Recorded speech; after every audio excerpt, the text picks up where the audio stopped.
Welcome back, everyone. Do you like increased visibility at night?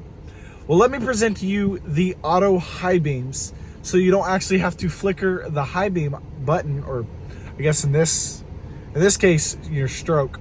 But let me go ahead and flip us around, and I'm going to show you the auto high beams, so you never have to worry about it again. Now, given every manufacturer has really went to screens for a lot of the so-called buttons, I'm going to show you how that works. But your normal brights, you'll just pull this, stroke, or stock, and you'll turn on the high beams.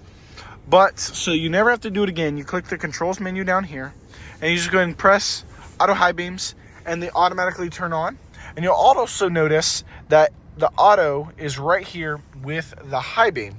So it automatically flashes when there's no lights around, or you're going back roads, it's on, and then cars come your way, it starts to notice it in this machine here to detect it, and then the high beams automatically turn off, so you don't have to blind the driver that you're driving. I personally really enjoy having it just because I don't have to worry about it, and it does it on its own.